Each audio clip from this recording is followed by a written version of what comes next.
Chama agora o deputado federal Ivan Valente, que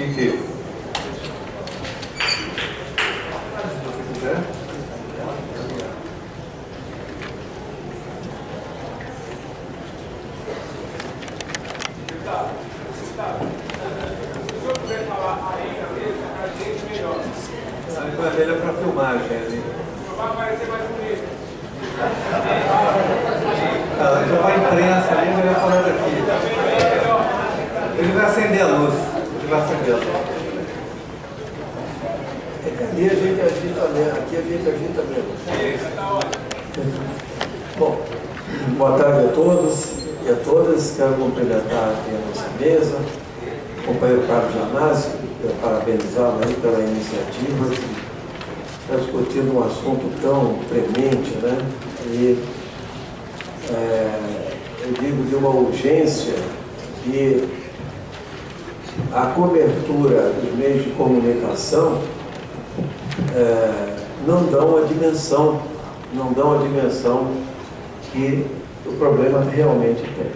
Nós estamos às vésperas de um estado de calamidade. E eu quero introduzir aqui, convergindo com os nossos oradores, já expuseram seus pontos de vista, e que são pessoas que têm um conhecimento técnico, funcionamento da empresa de águas e esgoto de São Paulo, mas queria dizer que concordo, claro que se usou muito mais água do que se repunha, né? E também que há fenômenos, né, ou variações, ou médias que podem trazer consequências no planejamento estratégico, né?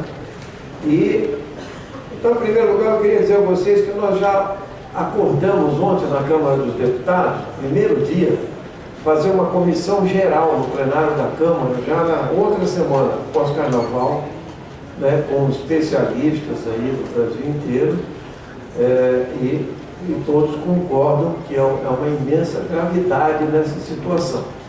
Em segundo lugar, eu queria começar dizendo a vocês uma frase que parece humorada, mas não é. São Pedro não é culpado pela falta d'água.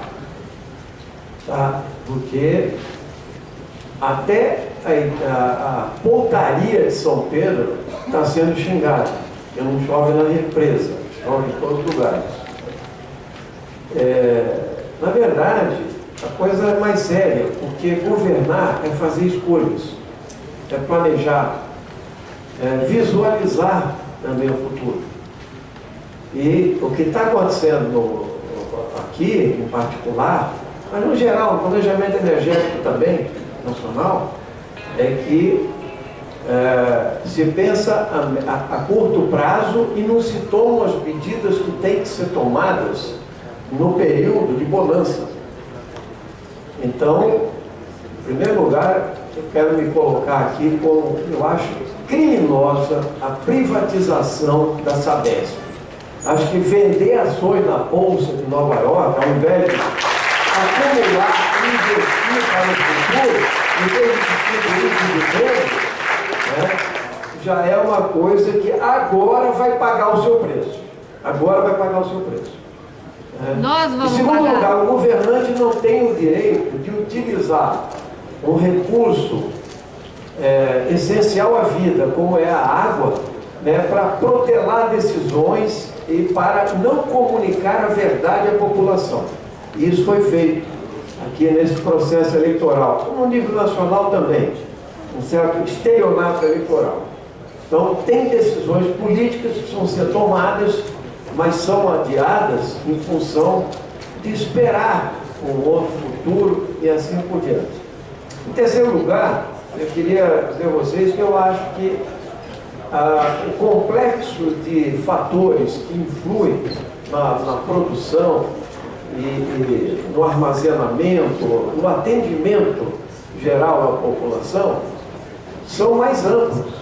São mais amplos. Hoje, se nós não tivermos uma visão mais complexa do que significa, inclusive a questão ambiental, nacional, que não é só um problema da região sudeste de São Paulo, né? E entender o que isso pesa também, para além das questões que os nossos engenheiros colocaram aqui. Mas, por exemplo, eu adentraria a esse debate sobre o armazenamento e a saída da água, né, e todo o planejamento, a segunda questão. Manchete da Folha de São Paulo, eu não tenho todas as informações. 70% do entorno da Cantareira foi desmatada para fazer pasto, matando as nascentes e os rios contribuintes assoreados. Isso também não influi no processo? Claro que influi. Entende? A Assembleia Legislativa de São Paulo acaba no meio da crise da água e na hora de regulamentar o Código Florestal brasileiro, que anistiou 92% dos desmatamentos. Foi isso que fez isso que os ruralistas conseguiram em Brasília.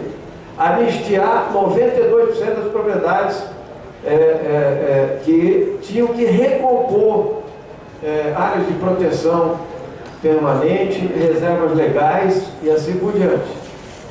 Aqui no estado de São Paulo, nós tínhamos aprovado uma lei, 20 anos atrás, eu era deputado estadual, e o governador Mário Covas sancionou, que era recompor todas as matas ciliares aqui.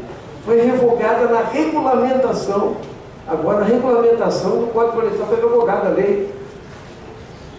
Como assim, entende? Então, você, ao invés de avançar, você retroage de pressão da indústria da cana e de outras outros negócios, vamos chamar assim, né? Então, eu acho que o complexo de soluções está ligado, evidentemente, ao regime de chuvas, ao armazenamento, capacidade de armazenamento e tal, mas ela está ligada a uma outra série de questões.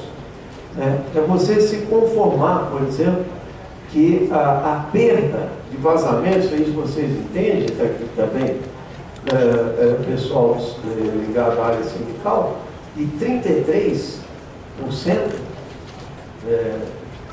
no Japão é 3%, a média na Europa é de 7% ou 10%.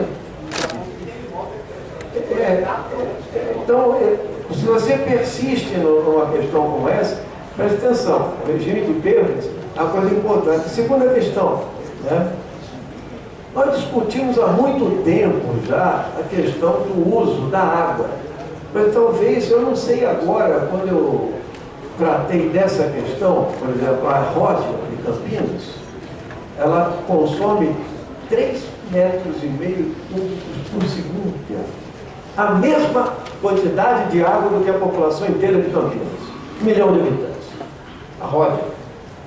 Não sei se continua esse procedimento. Isso aí há alguns anos atrás. Ou seja, a indústria ou paga pelo uso da água, ou ela racionaliza, ou ela dá respostas a essa questão, tá certo? O uso na agricultura não se cobra, existe lei para a cobrança do uso da água, mas ela, na verdade, não funciona, essa é a verdade. Ou seja, a agricultura brasileira, ela não está preparada, entende? Ela é uma agricultura extensiva, é uma agricultura ditada pelo agronegócio, que é uma visão pobre de um projeto de Brasil, que é simplesmente o que nós vamos exportar para trazer divisas, para pagar juros da dívida pública e encher o bolso de meia dúzia de grandes proprietários de exportação.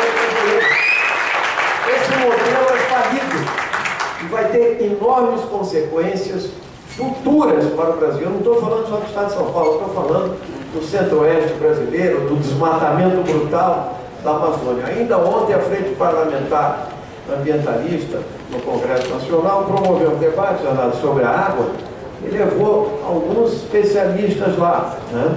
Inclusive o Carlos Nobre, que é do INPE, né?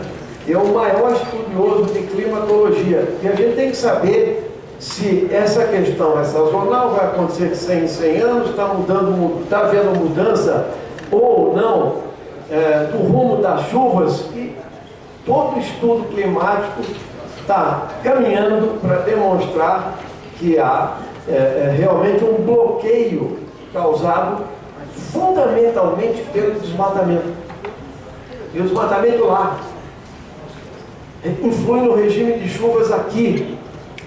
Então, a respeitabilidade desses cientistas, entende, agora começam a ser reconhecidas diante da brutalidade da crise que está aí.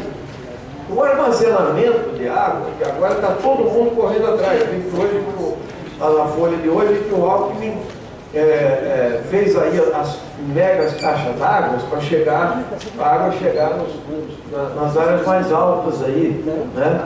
E fez 1/3 do que foi prometido, que foi planejado, né? As caixas d'água, né? E etc. Mas o armazenamento está sendo feito pela população, está comprando água. Então, a irracionalidade do uso da água, o nosso engenheiro colocou corretamente. Você tinha uma descarga que era aberta, né? Quer dizer, você faz uma descarga que pode gastar 20, 25 litros, 18, etc. Você pode racionalizar isso. Mas, veja, o uso da água, a educação para isso só é pensada no momento de crise. Ela não é uma questão permanente. Assim como o armazenamento, não o armazenamento que diz assim, vai faltar água, agora eu vou encher 3 caixas d'água, vai fazer ainda mais a represa. Então tudo isso está colocado. E eu queria colocar para vocês o seguinte, que evidentemente que o crescimento das grandes metrópoles vai exigindo cada vez mais. Mas eu particularmente sou autor, inclusive, de uma emenda constitucional, o artigo 46 das disposições transitórias da Constituinte, que até um rapaz aqui da Zona Sul conversando comigo antes, né, é o seguinte, que era impedir o bombeamento de esgotos para a represa Billings, foi aprovado aqui na Constituinte em 1989, está no artigo 46, eles continuam bombeando esgotos para a represa Billings, na reversão do Rio Pinheiros para gerar pouca energia em Rebordem e fazer regime de movimentação do rio. Só que agora o calo apertou e falou, vamos tirar recurso da BIC, já tira-se. Já tira a água da BIC há muito tempo, só que ela poderia fornecer mais, certamente. Mas veja o que é a poluição da Billings e veja o que vai custar e não se tem certeza que você fuja da contaminação. A mesma coisa, o nosso engenheiro colocou isso, nós já discutimos aqui na Assembleia Legislativa 20 anos atrás a questão do Rio Jundiá, mas ele tem também os seus problemas. Ele também tem os seus problemas. Quando você faz um sistema, como o Cantareira foi, né, formado, ele também, o sistema ele não é imune a efeitos colaterais. Você jogou água do Cantareira para cá, foi o que o maluco fez, mas ele tirou água da região de Campinas toda, de todos os rios que correm para lá, causando um problema enorme. A mesma coisa você indo para o Vale do Ribeira, que ainda é a maior fonte que nós temos. Do Rio Jundiá era trazer água de 70 quilômetros de distância, numa altitude que vocês devem saber melhor, tem que bombear a água a altitude grande, 600 metros, ou coisas do tipo. Isso tudo tem um custo operacional enorme. E você tem que medir com as questões. Então, na verdade, o que nós temos na crise da água aqui é falta de planejamento estratégico, é incompetência, é inépcia, é falta de solidariedade com a população. Porque, na verdade, os ciclos hidrológicos podem acontecer em qualquer lugar. Né? Você está sujeito a isso, o planejamento está sujeito a isso. Então, na minha opinião, eu acho que o governo do Estado, a começar pela privatização da Sabesp, né, ele acreditou num tipo de questão que agora está se dando conta que nós podemos viver algo bastante complexo e, inclusive, com um grau de imprevisibilidade razoável, porque, além do abastecimento humano, verifiquem que você vai paralisando toda a atividade, a cadeia produtiva. Desde o bar, que você vai tomar o café, porque você não pode lavar o prato ou o copo, passando pela indústria, depois pela agricultura. Então, daqui a pouco,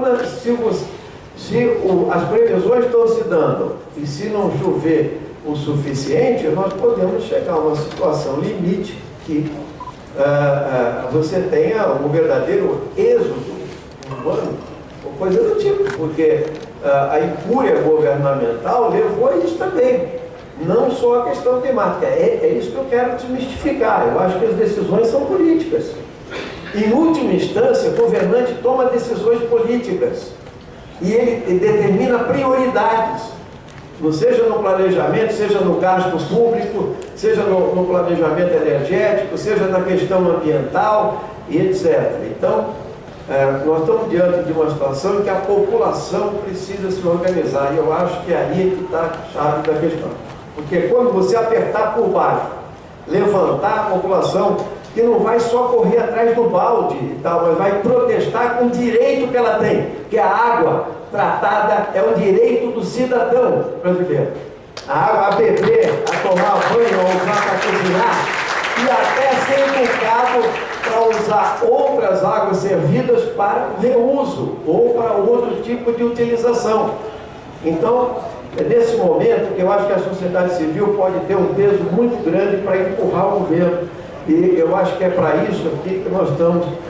Esse debate pode contribuir, e peço em especial aí a cada cidadão, cada cidadã que está sendo atingido por isso ou não, né, e particularmente a juventude, que essa é a luta da hora. Nós temos que nos mobilizar, nós temos que ter gente na rua para protestar, para exigir soluções em que o direito à água e à vida seja garantida e que ela não vire uma mercadoria. É um bem essencial à vida. Água não é mercadoria para enriquecer e para distribuir ações dessa vez. Um grande abraço a todos vocês e todos.